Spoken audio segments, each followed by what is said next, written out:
heart condition. And then he probably wouldn't have survived another day. Just to be really dreary. Alright, let's get this streaming. Yes, let's do it. Saw an interesting video of someone, a film theory, I think it was, about the Grinch and Christmas and having his heart increase 3 times more at the end of the story. Ooh, we're live and everything. We are.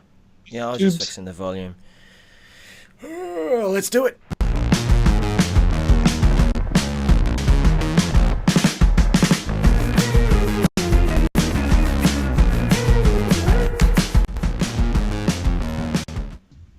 Whoa, this is Daryl as a Service. What do you think of our new intro?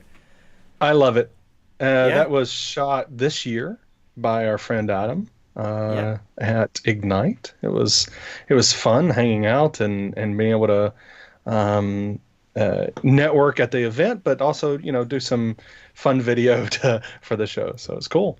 Definitely. I remember during that time too, doing a few takes, and I was running along and just about banged into a conference delegate. He captured that too. I think he's going to use that in some crazy little show reel. Oh, really? Yeah, that should be fun. Yeah. I love this time of year where you're in layers and I'm not. I'm here in shorts and no shoes, and you're Yes, in a festive Christmas top. that's right. I have a vest and a shirt and other things. I am dressed for the season. Like I should have got my Christmas lights going. Anyway, Yeah, you should have. I know. I'm a little disappointed. Yeah. Well, maybe I can flick those on while we're explaining a few things. Right. Yeah. Yes. Yeah. So this week, as you've seen, some of the announcements are progressive, as you say. Yes. Yes. Microsoft Teams is bringing a few cool features in, and Hmm. I've got a few things to pass comments about that. They're really good. Okay. Certainly, when you talk about Teams becoming more in parity with Skype, this is what we're Hmm. seeing now. Are things like this that are truly bringing parity. Hmm. There's some LinkedIn action on Outlook on the web and list view web parts. And Hmm. then there's something Hmm. else that you found in the tech community blogs, which has a Yep. demo. It was actually announced over the weekend. So yeah, let's dive in. Definitely. All right. What side should we go today? I'll go this side. Yep. All right. So our first message is right on Teams, and it's actually a Hmm. message or messages within a message. It's unpacking Right. quite a bit, really. Um, with Microsoft Teams becoming more in parity with Skype for Business, this is talking about a few things that I still see with Skype deployments as I get involved in them. We have Microsoft Teams that gives us calling in the cloud. We Hmm. can have extensions. We can do all those sorts of things. But what had been missing up until now was some of those collaborative group call and group answer capabilities, Mm. where Yep. and we'll go through each of them just to briefly pass comment. So the message itself talks about and I'll have a look at these roadmap items to dig into it, but there's call parking, there's Mm. a shared line appearance, group call pickup, and location-based routing, which is in preview. Hmm. So rather than trying to squint and see the message I like itself, squinting. yeah, I know. Each of them has a roadmap item. Hmm. And so we'll have a look at the shared line appearance to begin with, and let's see if we can use Zoom it there to help out. The shared line within Microsoft Teams, it allows you to take all calls to a number, but it's not seen necessarily as a number. It comes through, and people can pick up those calls, and Hmm. feels like it's multiple lines. So yeah, a number with with multiple lines and responds to multiple calls. So not actually a received on that shared number. Instead, they're forwarded off to people within or have permission to pick up on that number. So the the delegate feature is what's used here, and we still definitely there's use cases there for using delegates. You have personal assistants that need to, or executive assistants that answer phones on behalf of their executive. But yeah, well, as we'll see, there's a few other features there that I think are really leveraging the delegate feature along with being able to receive calls on shared numbers. Yeah. So that's would this be? Are you talking? Well, do you want to talk about now, or I'm just wondering if is that the kind of also the scenario for like help desk or for service desk of different types of, hey, I need to call legal or something, and so it's a team of legal people that may pick it up. In it could be who I don't know. Is that kind of it's like in Skype for Business speak? There's response groups. A response group is when it is a number that goes through to this group, and then it can be dished out to members of that group based on their availability and whether they've taken calls earlier. So you can get round robin going and that sort of thing to make sure they're shared out. But this is more about just sending to those multiple people. So it's not about fairly sharing the calls themselves. Right. Going a bit further along, this other one about call park, and I think that this is it feels like one of those old features of a call where a phone system, you go and you get a call and you're like, okay, I'll put that on park, and I go, hey, blah blah blah on line 2, and it's very much that you are taking that call, you get a code when you park it, and you can tell someone, hey, there's a call for you, and here's the code to pick that up from. And the example set that they give here, a receptionist parking a call for someone on the factory floor. Yeah, so that's kind of what I'm talking about. Parking a call on a mobile Teams app because the phone battery is dying. I think that one's interesting. So I'm on a Teams call, and I can see my phone battery's dying, ticking away. Oh, look, my battery's about to die. I'm going to park you, and then I'll go pick you up in a meeting room or a breakout room or my desk phone. A support representative parking a call and sending this is an interesting one, sending an announcement on a Teams channel to an expert. So I've taken this call, but I don't have the expertise to answer it.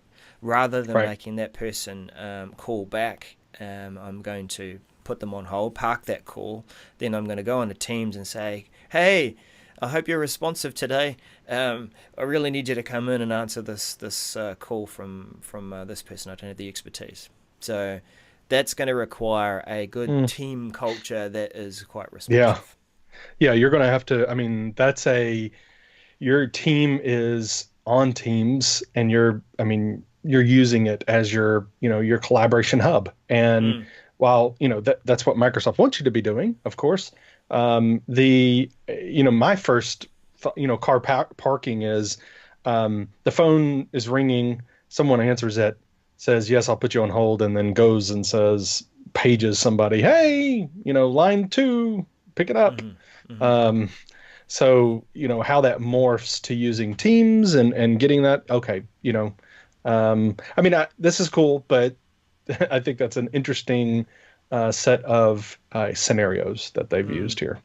I think the first scenario is probably the most common when you don't have desk phones or assign phones to a person, such as on a factory floor, that you can take that call, park it so that it's sitting in the common lunchroom or a wall phone somewhere nearby, and that person can take it. And what else have we got here? Group call pickup in Teams. All right, so this one is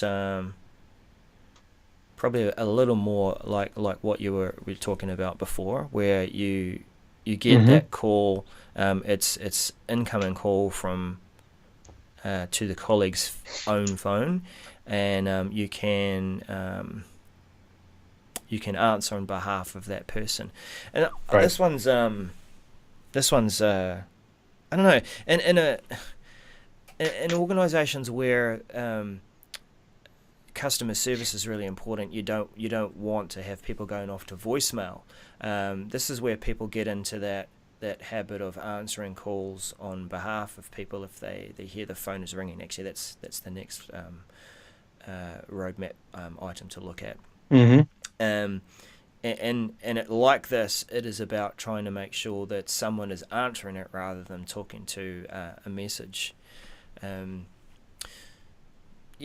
Some teams still work like this, but I asked them too, like, is this actually a good candidate for using a response group instead of group call pickup? Rather than it's going through to Daniel, but he's walked away from his desk seconds ago, which means Right. he is still available on the queue, and he forgot to sign out or lock his screen. I'm on this group. I need to answer that call because I know that's going to be a customer's call. Mm-hmm. So I think a response group's a good way to go there. Lastly, the location-based routing, which is that was actually one of the big reasons for moving to IP-based telephony. Certainly for us in early days, was we have locations around New Zealand, and we want people to be able to call in and be routed through to the right team based on where that person was calling in from. And so they're bringing that now to Teams and into the cloud calling capabilities. So good round of announcements in that message.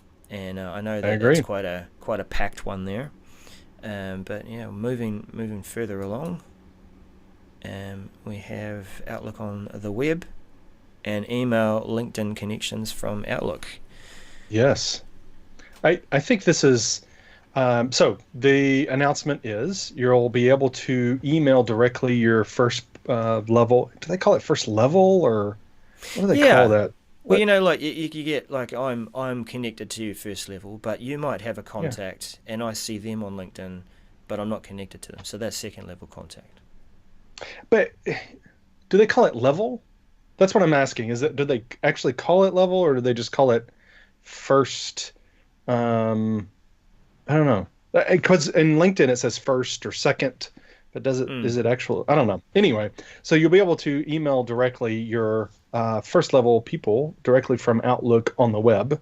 So this is not the client, but Outlook on the web. I think this is not surprising with the bringing together Microsoft and LinkedIn, bringing that functionality of LinkedIn into Microsoft and everything. It's not surprising, and I'm okay with this. I think it's interesting. It talks about we respect your privacy and all of that. I just it's interesting. It says connecting your account shares basic info such as your profile, your contacts, and your calendar. That's an interesting one. It connects your calendar and your contacts. Well, where the calendar thing comes in, and we've had this earlier. And I think it's gone away and it's come back, I guess, is you're about to have a meeting with a first connection. So it's looking in and seeing that I can see the participants in this meeting are going to be first connections. Mm-hmm. Yes. And I think, well, it's just one of those, like, do I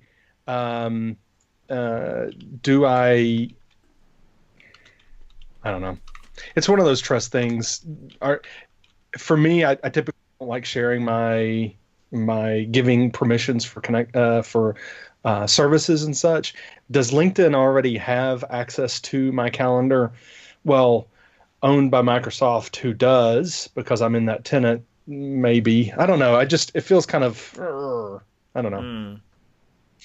But I think a lot more people are a lot more loose with their information sharing these days. So I don't think it's as big of a deal for most people to allow LinkedIn to see all of their contacts as well as their calendar.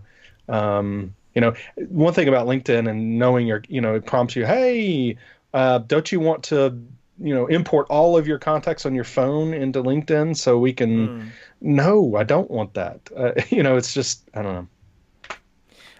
I think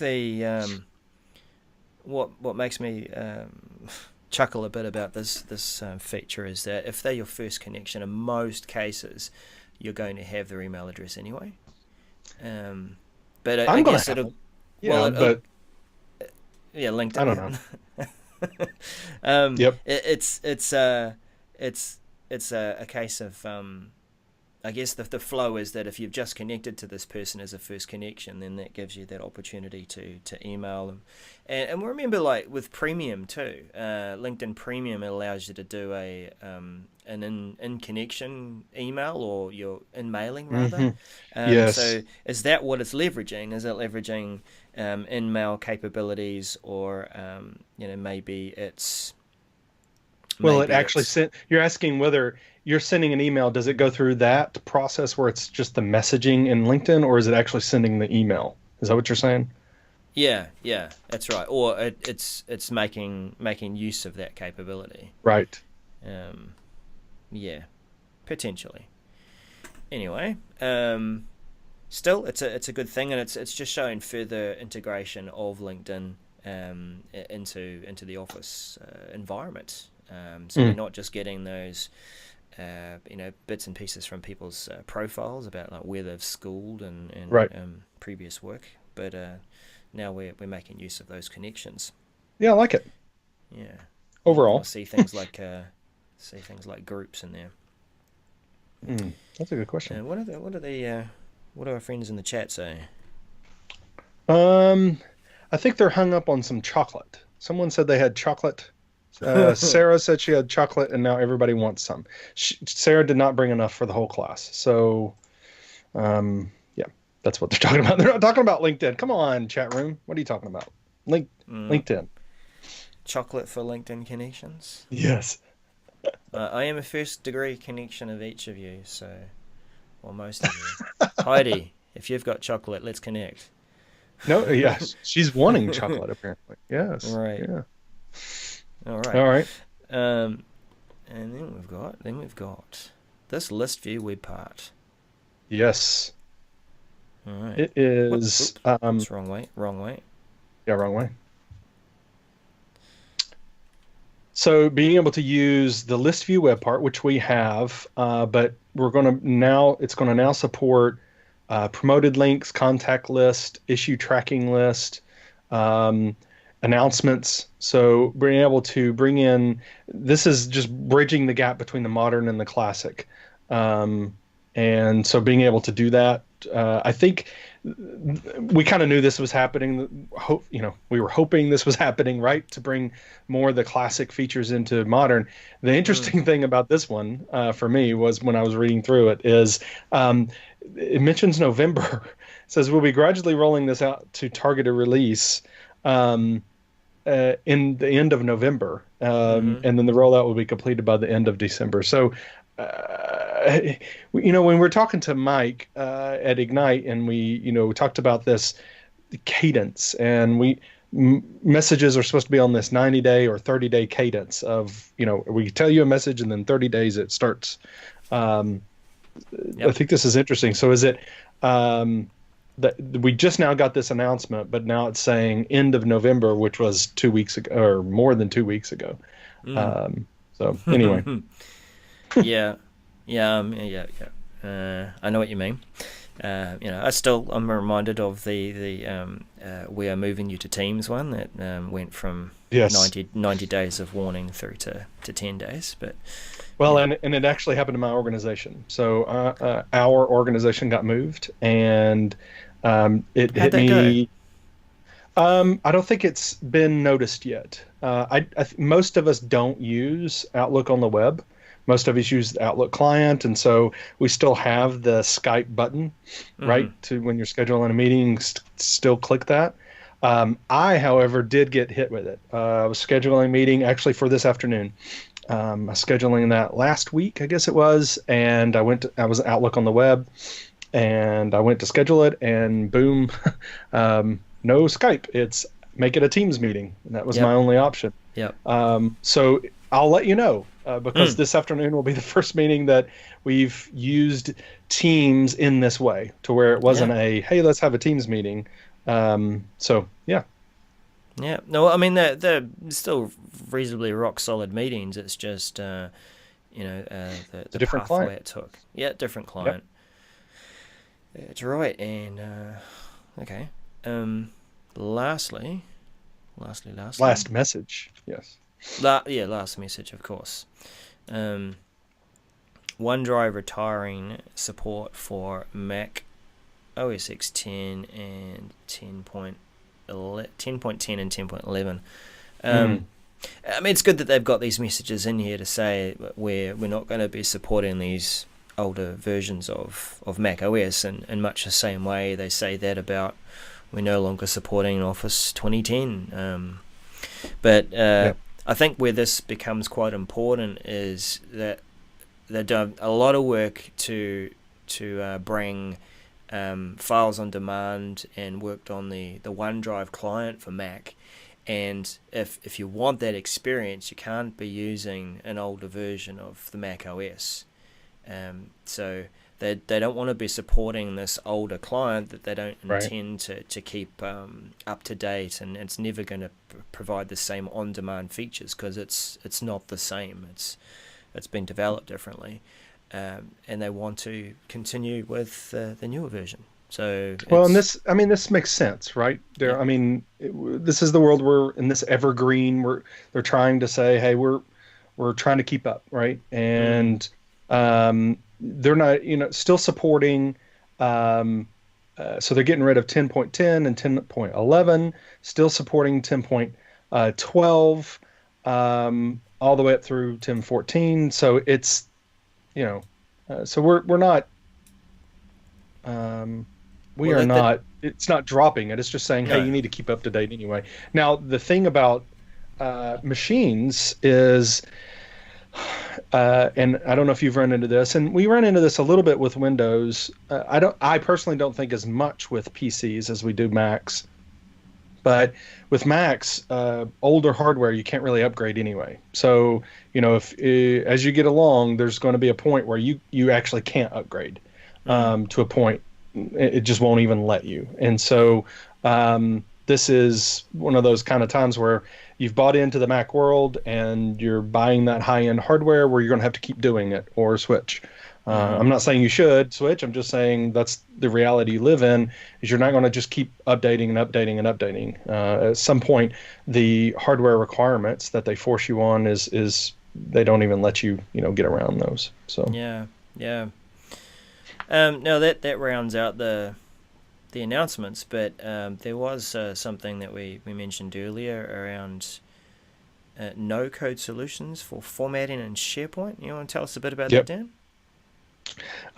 So this is something that was announced, the formatting of our SharePoint lists and the columns, modern columns, was announced in Ignite 2017 and was showcased, and it was, okay, here's what you have to do. You have to go in and paste some JSON, and it just works great. And we're like, wait, I thought you said this was no code. It is. You just copy JSON from the web, someone puts out there, and then you just paste it. Oh, we've written the code for you? Well, they gave a couple examples, and then they said, okay, everybody jump on GitHub and put out your examples out there, so everybody else can use them. Yeah. And well, okay, that was, thank you very much.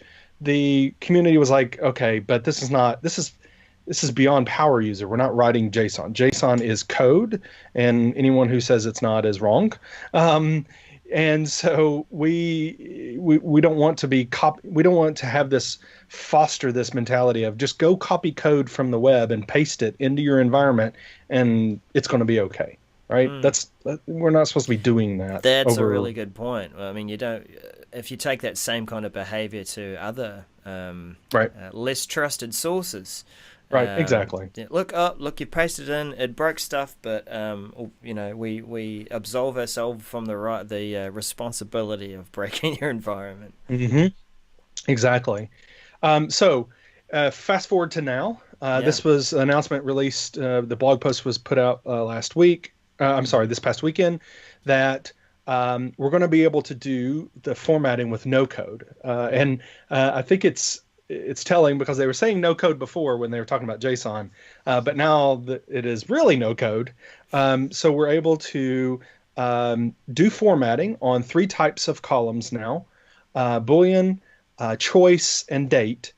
And we're able to do that formatting we will be just through the browser. So we're not going to be doing any code. We're not going to do any of that. We're going to be able to do that. So in this blog post, there's actually a link below this image that takes you to this Azure website that they put up to kind of walk you through the process of what you'll be able to do. So they're going to do targeted release to customers in late December.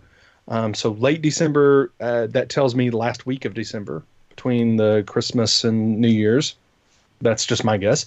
Mm-hmm. With general release following in January. And then they're talking about they'll add more column types, which is, again, that's kind of the way things go, right? Where they start off with a set and then add. So, Daryl, let's do the demo, Yeah. sir. So you can too yourselves, but let's walk Yeah. through it. Right. So we'll just click on the events over there on the left-hand side, the events list. Okay. And it's nice, gives you prompts to show you, where to click, but it also tells you what is the business case? What are we, doing here? So it's not just randomly clicking where it tells you what we're doing. So we're having a list and we're going to try to, improve the formatting. So we click on that. It takes us into the list, and then we can click on the event type there, and it says, "Hey, notice you already have some forwarding. Let's customize the event type column to put some formatting on that." So let's click on it, and and you'll just walk through the column settings, and then you'll say format the column, which is familiar for most of us that have done this so far Mm-hmm. with JSON. Here we go. And then we have a templates that we can use. So we're going to edit this template, and then we'll select on, we can select, okay, this is a choice column. So it shows all the choices that we have as part of the settings for this. And then we can pick which color we want for each one of these. So this is truly what we were asking for, over a year ago when they introduced this formatting. Was we really want it to be no code, not using code JSON to do that. So be able to select colors for each one you want, and then that formatting applies immediately. Into this use case, or rather this scenario. So it's about nightlife and events that you could have the not so cool and then the hot, kind of, you put like a temperature range there maybe. Maybe, yep. Well, that's just me thinking about colors, but you can get that creative. No, that's exactly what I would think you would do, right? Is pertaining to whatever type of event it is, then use the colors that we use things like red for negative things and green for positive, or stuff like that. What I think we're doing this formatting. What's interesting is how does this work with, and I just thought about this, accessibility and those that may be colorblind or, so anyway, I don't know. That may be might need to actually do some code to say, if this column is formatted, yellow, put yellow next to it or something. I don't know. The word yellow. I don't know. But anyway. So yeah. Formatting the color. Yep. So you're able to, like I said, pick the colors for each choice and apply it. So it's really nice. Done. Yeah, and how do you think going forward, different other types of columns would be given format. And I know that this is just color at the moment, but there's also almost like a graph or bar graph styled indications, the sparkline style that you might see within Excel. Well, and that's been demoed, doing a lot more than just colors, doing different, the bar, kind of a bar graph and all that. So I think we're going to get more of, not just more column types, but also different formatting. Yep. All right. Yeah. Awesome. Well, that's definitely something to look forward to. And yeah, like I've passed in a comment about updates in general. As they're being released, we still see. I wonder about this. We probably should have asked Mike about this. The different types of updates that can be given and deployed to the user level, the team level, or the organizational level, and one that we saw over time and still rolls in and rolls out is the blurred background in Teams. That it's there, and then sometimes when you join another environment or you sign in, it's not there. Right. So, we see this with some of the updates still, and just hopefully this is one which is just going to roll out to the organization and not just individuals. I would say so. Agreed. Well, yeah, is this our last show for the year, or you? Yeah, I mean, I'm going to be on 3 weeks holiday after this.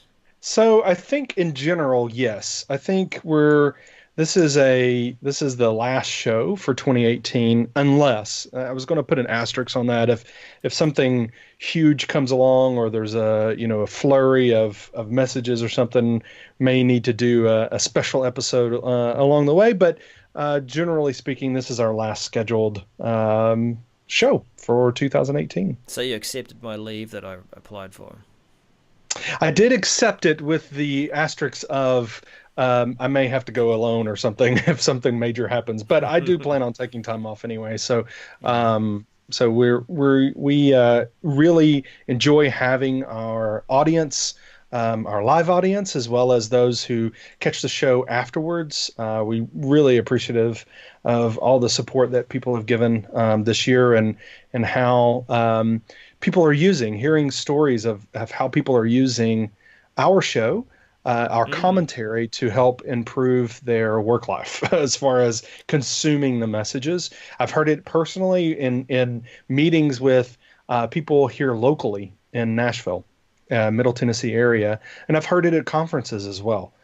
So it's really nice to be, that we're making an impact, sharing the stories of what's going on with not only the Message Center, but how it applies to us and what we're seeing in the community. So I'm really appreciative of the community and the support we are getting. So definitely, yeah. I know, like, the original vision was really just to create some awareness of the Message Center, because we felt that there weren't enough people looking at it regularly to keep up to date with what's changing, and it has been good. Another year of it's so strange, being able to say that it's a second year of doing the show, but it's cool. And thank you so much for your support, and for those who do join us as regularly as you can in the live chat. It's awesome to have your commentary.